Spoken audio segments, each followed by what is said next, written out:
Welcome to Wallace on Wire. Today, we're talking about Lim Liping's direct call for a PAS airline. Yeah, it's definitely caught a lot of attention this week. And it's actually part of, well, two really high-stakes political confrontations we're seeing.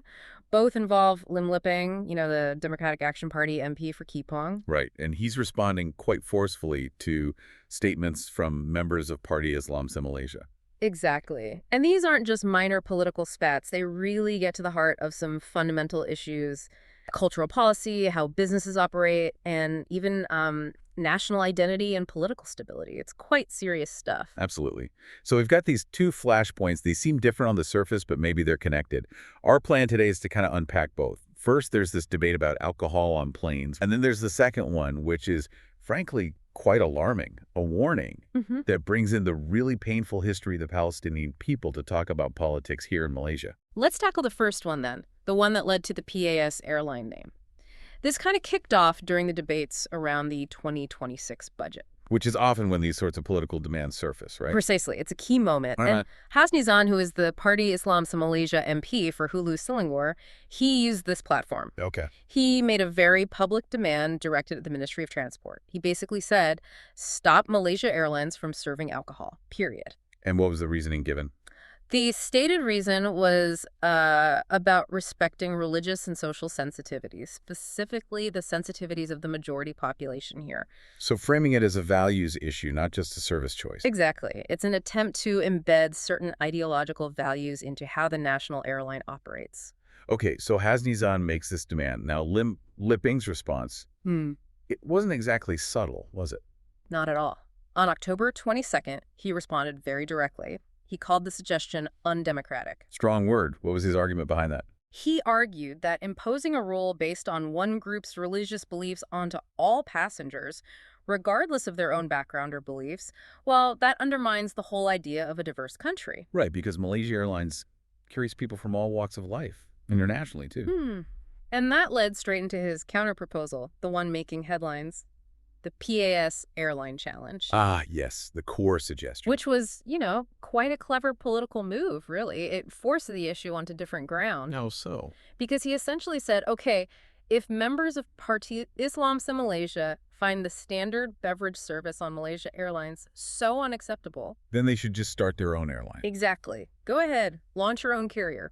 He specifically called it the PAS airline. It turns it from this abstract principle into a practical commercial question. And he didn't stop there, did he? He challenged its viability. That's the crucial part. He immediately questioned how long an airline focused so exclusively, so ideologically, could actually survive financially. Pushing back on the economics of it. Yes. Because, airlines are tough businesses. They operate globally. Margins are thin. They rely on attracting all kinds of passengers, especially those paying for international flights. And Lim Liping made that connection to the global context explicit. He did. First, he reiterated that for non-Muslims in Malaysia, drinking alcohol is a personal choice, a personal right. But then, his strongest point, perhaps, was comparing this local demand to what actually happens globally. With other airlines. Specifically, airlines from major Arab states. Yeah. He mentioned Emirates and Qatar Airways by name. Heavy hitters in the industry. Absolutely. And he pointed out that these airlines, despite originating from Muslim-majority countries, they definitely serve alcohol to international passengers. It's standard. And that kind of reframes the whole debate, doesn't it? It makes the local demand seem, well, out of step with global commercial practice, even among airlines from similar cultural backgrounds. Precisely. Why do Emirates and Qatar do it? Because they compete globally. Their business model depends on being major transit hubs, attracting passengers from everywhere, including those who expect alcohol service. So for them, the commercial reality, the need to compete internationally, kind of outweighs the pressure for ideological purity in their service. That's the argument Lim Liping is leveraging. He's using that international reality to suggest that the demand from the Party Islam Malaysia MP is perhaps impractical, even potentially damaging for a national carrier like Malaysia Airlines that has to operate in that same competitive global market. It really highlights that tension, doesn't it, between ideological goals and, well, the bottom line.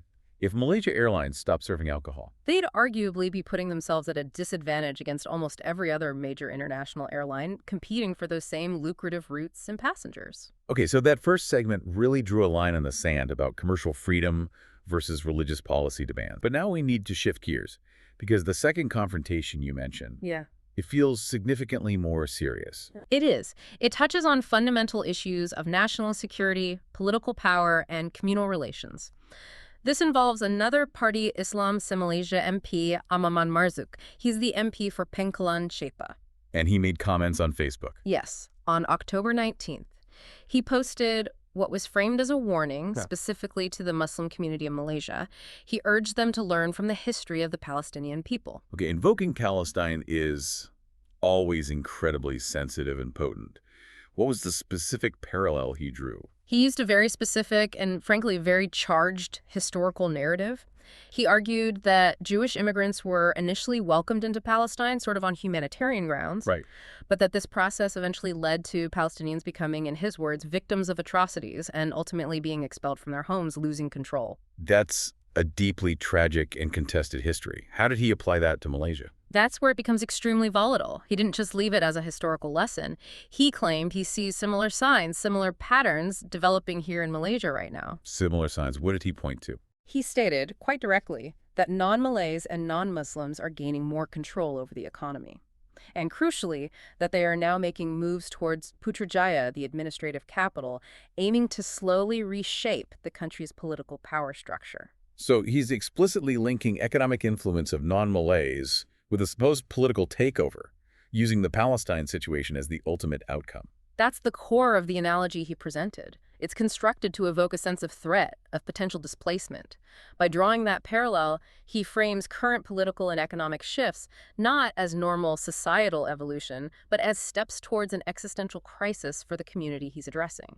Linking a global tragedy to domestic anxieties about political dominance. Precisely. It taps into very deep-seated fears about losing political control. And his conclusion to this warning. It was stark. He warned that if the community he was addressing continues to sleep, Malaysia could end up facing a situation similar to what happened in Palestine. Wow. Using that kind of imagery from a member of parliament, it really escalates things beyond normal political debate, doesn't it? Absolutely. Given the sensitivities around race and religion in Malaysia, especially discussions about political and economic power balance, that kind of rhetoric is seen by many as crossing a line. Moving from political critique towards something potentially inciting fear or hostility between communities. Which brings us back to Lim Lebing. How did he react to this statement? His reaction was equally, if not more, forceful. On the same day, October 22nd, when addressing both issues, he didn't hold back on this one either. He labeled Ahmad Marzuk's statement as seditious. Sedition. That's a very serious legal term here. It is. It's not just calling it offensive or wrong. Sedition implies speech that could incite disaffection against the government or, critically, promote ill will and hostility between different races or classes. It carries significant legal weight. So it's an accusation that the speech itself threatens public order. That's the implication. And because he viewed it that seriously, Lim Lebing didn't just criticize the statement, he called for action. What kind of action? He specifically urged the police and also the Malaysian Communications and Multimedia Commission, the MCMC, to investigate Ahmad Marzuk's Facebook post. An official investigation. Yes. And he went even further. He suggested that if the investigation finds the remarks warrant it, the MP should actually be detained and arrested. Arrested for the statement. That was his demand. Yeah. It really underscores how seriously his party, the Democratic Action Party, views rhetoric that imports these kinds of volatile international conflicts and narratives of expulsion into discussions about Malaysia's own domestic political power sharing. So looking at these two incidents together, the PAS Airline debate and the Palestine analogy, what's the common thread here? Well, fundamentally, both are about defining boundaries in public life and political discourse. The first clash asks, where does religious ideology's influence end and commercial reality or perhaps minority rights begin? Okay. The second, much graver clash asks, where does legitimate political criticism or expression of communal concern end, and where does dangerous, potentially seditious speech that could destabilize the nation begin? You really see two competing visions clashing. You do.